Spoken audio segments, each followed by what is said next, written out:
You're listening to the Balanced Educator Podcast, episode number 5. Welcome to the Balanced Educator. We're your hosts, Kailey and Josiane from EduCalm. Our intention is to equip and empower you to feel more calm, balanced, and joyful in all aspects of your life.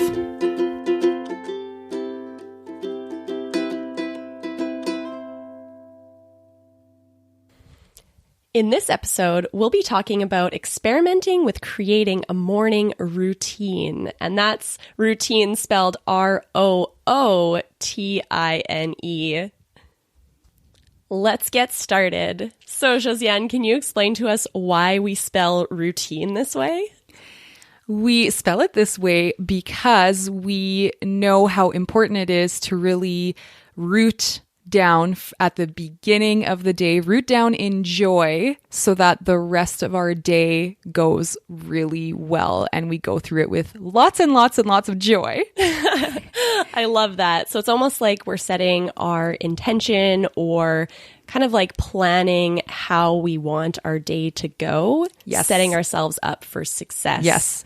And Kailey, can you tell me why this works? Like, can you tell me the science behind this? Did you just ask me to talk about science? Yes, yeah, I can explain this to you. Kailey loves science. She's the science gal. So let's talk a little bit about the brain. So our human brains are super awesome. They're super efficient. So our brain tries to do the most it can while using the least amount of energy. And it tries to just make things easy for us.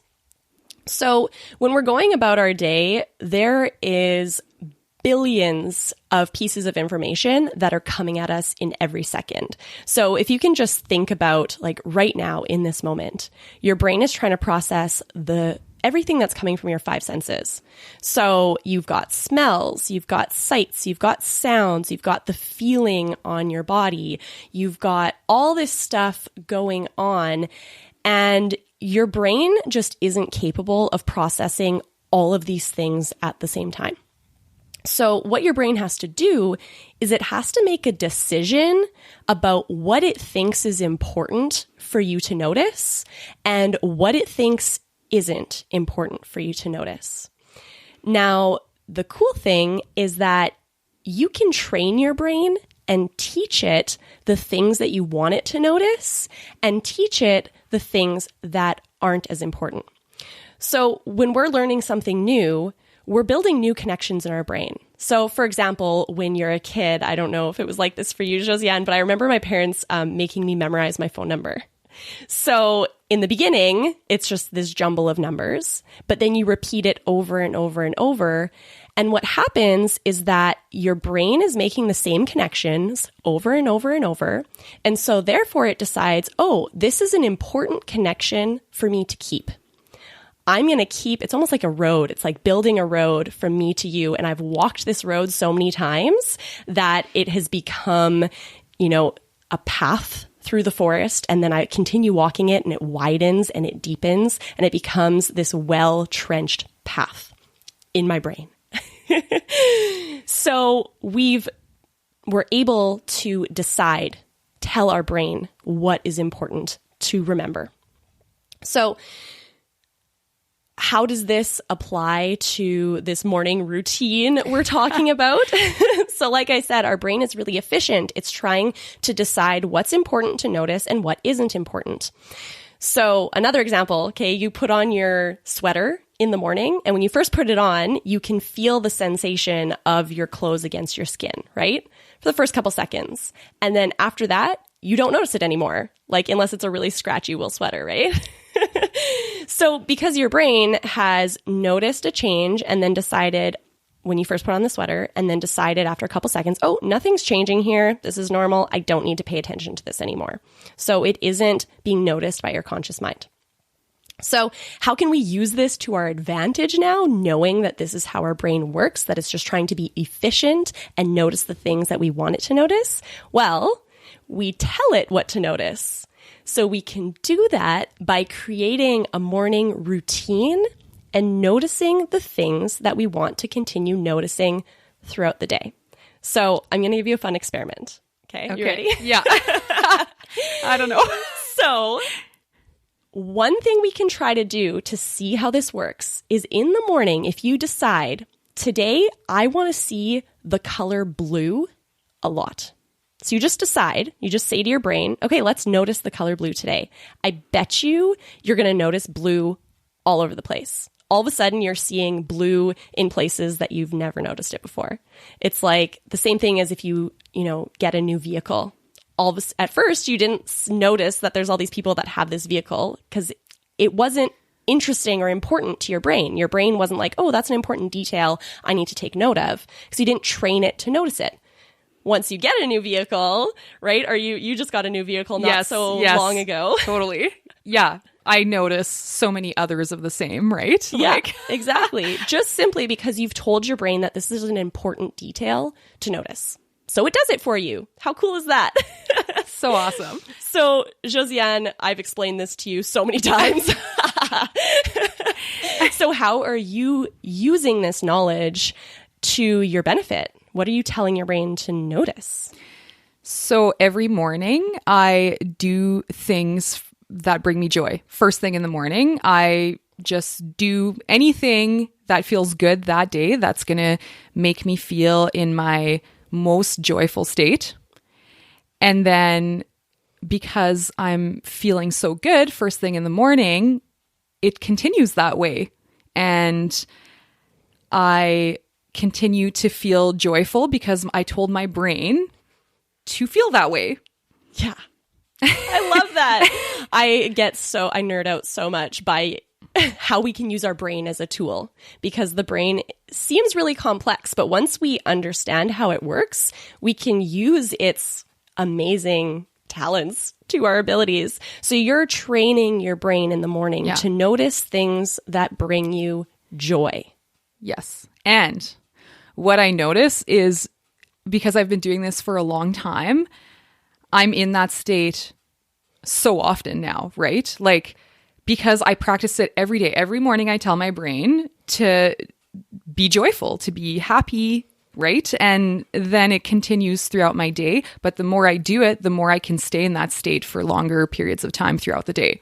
I love that. So it's happening. And that's exactly what I was explaining about how, if you go into a forest for the first time and you decide, I'm going to walk this trail that brings me joy. This is the joy connection, the joy trail that I want to learn to create. You walk through the forest the first time and there's, it's not super easy. You're training something new, a new path tall into your grasses, brain. There's things in the way. Exactly. And then if you're doing this every single day, you're walking that path, you're making that brain connection every single day. So the connection is getting stronger and stronger and stronger, just like a path would get deeper and wider and more robust. So you have literally told your brain to keep this connection that allows you to think thoughts of joy and feel feelings of joy, and notice things in your environment that make you think thoughts of joy that create feelings of joy. How cool is that? So good. I love it. So one thing that I really like emotion that I really enjoy is excitement. So I like to, during my morning practice, think of the things that I'm excited for that day and plan to be excited. Really, what I'm doing is I'm planning out the emotions or the thoughts that I want to have during the day. And then it seems to unfold. And it really feels like magic, but it's just the way that our brain works. We notice the things that we've taught our brain to notice. So why always in the morning? Why is the morning the best time to do this? So there's a couple reasons. Part of it is because of the brainwave state that we're actually in when we're first coming out of sleep. I'm not going to go super detailed into that, but when we are in a calm brainwave state, it allows us to actually learn better and create new connections easier. Okay. So that's another reason that it's really good to start with a mindfulness practice in the morning in the classroom, because you're bringing all of the students' brainwave state into a phase that allows them to learn. So that just makes sense to do at the beginning of a school day, right? No kidding. Yes. And just the fact that the kids all come in with a different story that morning, right? Like some kids are already calm when they come in. Some kids have had a tough morning. You, like, as a teacher, you don't know what's going to come into the class, right? What kind of emotions. So what would be a way for us to kind of all be in that joyful state, or that state that we want to be in? Yeah. So the best thing that I did in my classroom was having a daily mindfulness practice. So we, learned together how to use our breath and to use our awareness and our attention to focus on the things that we wanted to focus on. Again, that's something that you can train your brain to do, is to focus on what you want to focus on. So if I choose to focus on my breath, I'm practicing creating those connections in my brain that allows me to focus more on my breath. So it's this training of the brain that we do every single day that actually allows it to be easier for us to get into that calm state over time. So I don't know about you, but when you first started your mindfulness practice in the classroom, was it like all rainbows and butterflies? No, definitely not. It was total chaos, might be an understatement. I don't know. Yeah. But over time, did it get easier? Of course. Yeah. But it was a lot of work. It was definitely a long game. Yeah. It's not like this miraculous thing that's going to happen overnight. It's good 6 weeks, 5-6 weeks before you can go through it peacefully, let's say. Yeah. I would say, my experience. And I would say that that's the amount of time that it takes to make any routine in the classroom, right? Yeah. You can tell them not to run in the hallways or to line up before gym or whatever routine you're trying to create. It takes time because, again, they're creating a new connection in their brain. Yeah. Well, they're literally reshaping their brain. It's just like creating a habit. It's the same thing. Yeah. Like for adults to create a habit, it takes a good 4 to 6 weeks. Yeah. So exactly. So Josiane, you talked about your morning routine, what you did or what you do in the mornings before you get to work. Was there anything that you would do to make that whole morning joyful, from, waking up in the morning all the way to getting to school and your students coming into the classroom? Yeah. So, I mean, it took me a while to have that really awesome morning routine at home. But when I got there, it looked like waking up about an hour earlier. I would go for a run with my dog. I would do some yoga or some stretching, and then meditation in the morning. And then I would get ready slowly and make my way to work. I would listen to a podcast on the way to work or some music that, felt good. And then I would get to school and I would prep. So I would do whatever I needed to, get class ready. But I would force myself 5 minutes before the bell to just sit down and enjoy my coffee at my desk. I would do nothing. Like, can't even call it a mindfulness practice or anything. I just sat there and just enjoyed the silence. Yeah. And I just would breathe. And so then I could deal with whatever was going to be thrown at me when that bell rang, because I just had that moment to just be like, Yeah. And to set your brain into a state of calm, teach it to look for ways to stay calm. So when the students come in, if there's some sort of crazy commotion or meltdown, already your brain is looking for ways to approach that situation in a calm way. Yeah. Because it's cohesive. Your brain wants to keep having the same experience throughout the day because that's just easier. So like I said before, there's billions of pieces of information flying at you in all times, and your brain is choosing which ones to look for and which ones to notice.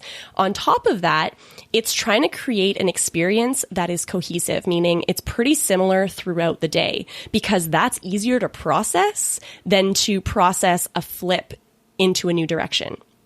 So it's easier for my brain, if I start off calm, to continue noticing calm things throughout the day than it is for it to notice different things throughout the day. So when you did a mindfulness practice with your students in the morning, did you start seeing those changes? I absolutely did. Again, it wasn't right away. Like, this isn't an overnight fix, and it wasn't perfect every day. I really liken this mindfulness practice to learning to read. So at first, the students are just learning their letters, and it seems like a slow process, and you don't think that they're ever going to be able to read a word. And then all of a sudden it just clicks. There's like this tipping point, and they can read. Or, you know, it's the same thing with creating a routine. It's like you're enforcing it. And then all of a sudden you're like, oh, they did it without me telling them. It was just like that in the classroom.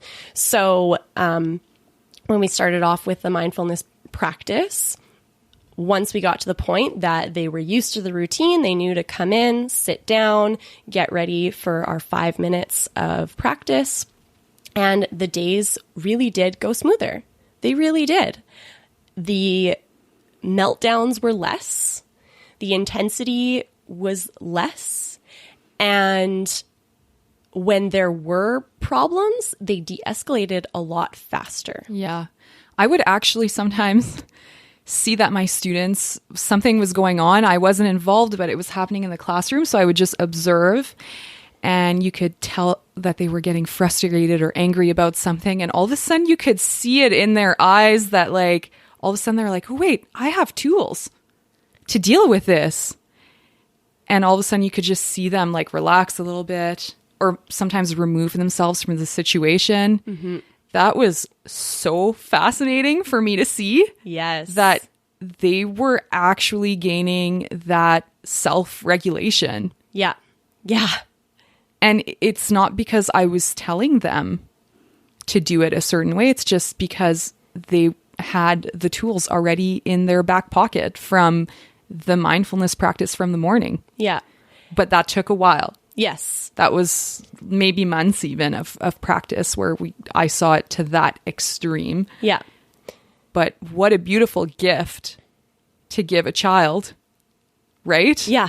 To be able to know that they have the power to take care of themselves, right? They can look at how they're feeling and recognize that they're feeling a certain way, and they have the tools to shift that or experience it and let it pass.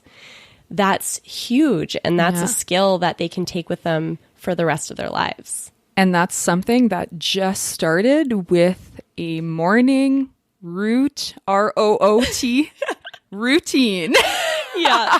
I like to think of my morning routine, ROOT, as well, as just like grounding. It's my time to stay grounded, because I don't know about you, but my brain can often move a million times a minute. Goodness, yes. And it was like I'm always in a state of training my brain to just slow down, root down. And sometimes when I'm sitting on my meditation blanket in the morning, I actually visualize myself like growing roots into the ground.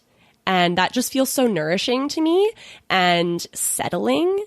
And it just helps me to stay grounded for my whole day when I set that intention that I'm going to be grounded. I love it. So, Josiane, if someone is wanting to start a morning routine for themselves, what advice would you give them? I would honestly just tell them, do something that makes you feel awesome. Yeah. First thing in the morning.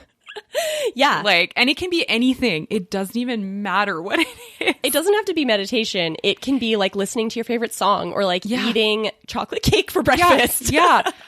And also in the classroom, Yeah, same thing. Like if your class enjoys something specific, start each day with that. Yeah. Yeah, exactly. Start with like a song that you sing together or, some sort of fun activity in the morning that allows you guys to create the feelings of joy or calm or whatever feeling you want to have throughout the day. And just experiment with it though. Just like see where it goes. Just observe this experiment unfold. There's no right or wrong. It's kind of just a fun thing to try, right? Why not? So if you want to see what we're up to between now and next week's episode, you can follow us on Instagram at Educalm. That's EDUCALME. Thank you so much for being with us and listening to us. Thank you. Have a good week.